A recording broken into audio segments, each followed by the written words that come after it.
तर तिरुपती बालाजीची पहिली बायको आहे महालक्ष्मी, म्हणजे विष्णूच्या अवतारातली, आणि दुसरी बायको आहे ती पद्मावती आहे. महालक्ष्मी ही कोल्हापूरला रुसून आलेली आहे तिरुपतीवरनं. तर का रुसून आली ह्याचं कारण सांगतो तुम्हाला. पहिल्यांदा ब्रह्मा, विष्णू आणि महेश हे तिघजण देव, ह्या पृथ्वी तलावर सगळ्यात देवश्रेष्ठ मी आहे असं तिघांना गर्व आलेला होता. तर एक भृगु ऋषी नावाचे तपस्वी मनुष्य होते. तिघ देव देखील त्या भृगु ऋषींना गुरु मानत होते. मग गुरुंना समजले हे गर्वपणा करायला. गुरु स्वतः जाऊन त्यांना भेटले आणि सांगितले, तुम्ही किती गेला तर देव आहात आणि असा गर्वपणा करू नका. मी तुमच्या तिघांची परीक्षा घेतो. जो कोणी परीक्षामध्ये पास होईल तोच ह्या पृथ्वी तलावर सगळ्यात देव श्रेष्ठ होईल. तुम्हाला मान्य आहे का विचारलं. तिघही मान्य केले, कारण गुरूंची आज्ञा पाळली पाहिजे. मग तिघही आमंत्रण देतात भृगु ऋषींना, तुम्ही आमच्या घरी या आणि आमची परीक्षा घ्या आणि आमच्या तिघापैकी कोण श्रेष्ठ आहे तुम्ही ठरवा.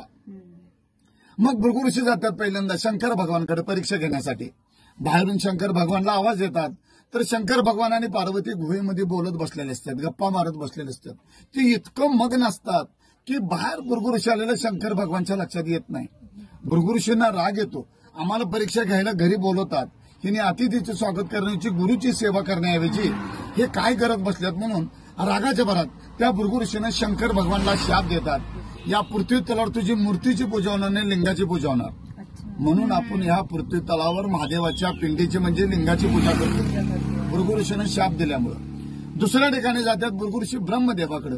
ब्रह्मदेवाची बायको सरस्वती वीणा वाजवत असते आणि ब्रह्मदेव ऐकत बसलेला असतो. बाहेरून भृगु ऋषी त्या ब्रह्मदेवाला आवाज देतात. तर ही दोघं नवरा बायको संगीतमध्ये इतकं मग्न असतात की बाहेर भृगु ऋषी आलेलं ब्रह्मदेवाच्या पण लक्षात येत नाही. जन विश्व निर्माण केलं, जनसृष्टी निर्माण केली, त्या ब्रह्मदेवाला देखील त्या भृगु ऋषीने शाप दिलेला आहे, या पृथ्वी तलावर तुला कोणीही पूजणार नाही, तुझं मंदिर कुठं उभारलं जाणार नाही. फक्त शापाला विशाप म्हणून ब्रह्मदेवाचं जन्मस्थान आहे राजस्थान पुष्कर. पूर्ण पृथ्वी तलावर त्याचं एकच मंदिर आहे, त्याला कुणीही पूजत नाहीत. तिसऱ्या ठिकाणी जातात भृगु ऋषी विष्णूकडे.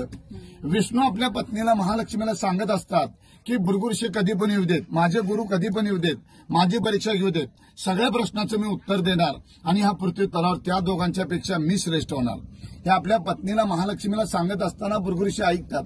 मी परीक्षा घ्यायच्या अगोदर आपल्या बायकोला मोठेपणा सांगायला म्हणून त्या भृगु विष्णूच्या छातीवर इथे लाद घातलेल्या. कधी बालाजीला योग आला तुम्हाला जाण्याचा पुढे भविष्यात, तर तुम्हाला तिथं सगळं बघायला मिळेल. भृगु विष्णूच्या छातीवर पाय ठेवलेला आहे. त्यावेळेला भृगु ऋषीला विचारतो, गुरुवर हे तुम्हाला कुठे लागलं का. महालक्ष्मीला राग येतो. तुम्ही एवढं देवादेव श्रेष्ठ म्हणून मला सांगतायसा, तुमच्या छातीवर त्यांनी पाय ठेवलं आणि तुम्ही त्यांनाच विचारताय लागलं काय म्हणून.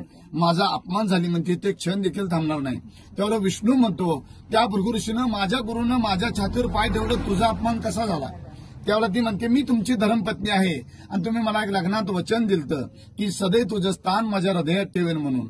ते आता पाय ठेवल्यामुळे ते हृदय भ्रष्ट झाले म्हणले आणि त्या पायाखाली ही महालक्ष्मी राहू शकत नाही म्हणली.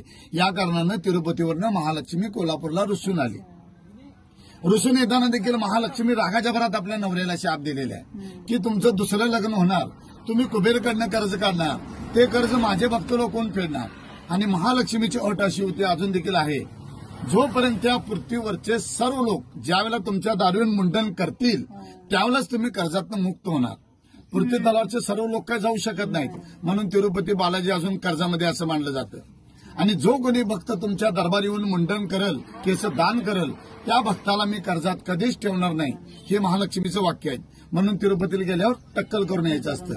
ज्यावेळेला महालक्ष्मी रुसून आली कोल्हापूरला, त्यावेळेला इसवी सन 634 साली कोल्हापूरमध्ये कर्णदेव राजा राज्य करत होता. म्हणजे महाभारतातला नव्हे, त्याच्या आधीचा. तर नारद मुनी सांगतो कर्णदेव राजाला की महालक्ष्मी रुसून कोल्हापूरला कायमची आल्या, तिची राहण्याची व्यवस्था कर, मंदिर बांध. त्यावेळेला हे मंदिर बांधलं गेलं 1383 वर्षापूर्वी. महालक्ष्मीचं दैत्याकडून बांधून घेतलेलं आहे.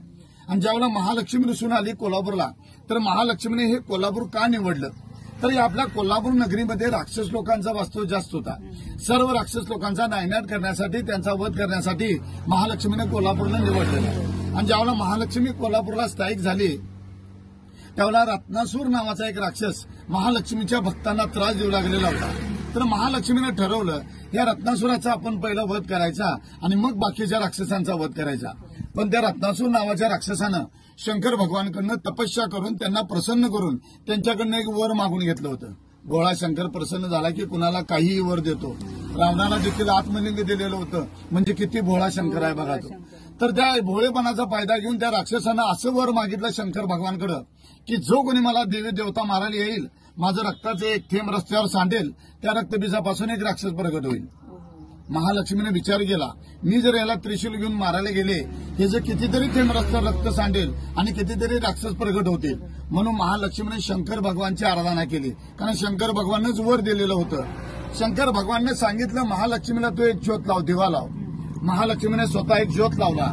स्वतः शंकर भगवान त्या ज्योतमध्ये विलीन झाले आणि ज्योत तो आपोआप मोठा झाला आणि त्या रत्नासुराच्या अंगावर जाऊन पडला आणि त्या रत्नासुराचा भस्म झाला. म्हणजे रक्त काय सांडायचा संबंध नाही.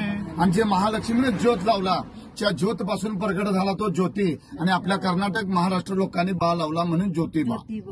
महालक्ष्मी प्रसन्न झाली, माझ्या भक्ताचं रक्षण केलंस तू, सदैव तू माझा भाऊ म्हणून माझ्या पाठीशी राहशील आणि या विश्वात तुझं जागरूक देवस्थान म्हणून ओळखलं जाईल. म्हणून महालक्ष्मीने आशीर्वाद दिलं आणि हे ज्योतिबाचं स्थान झालेलं आहे.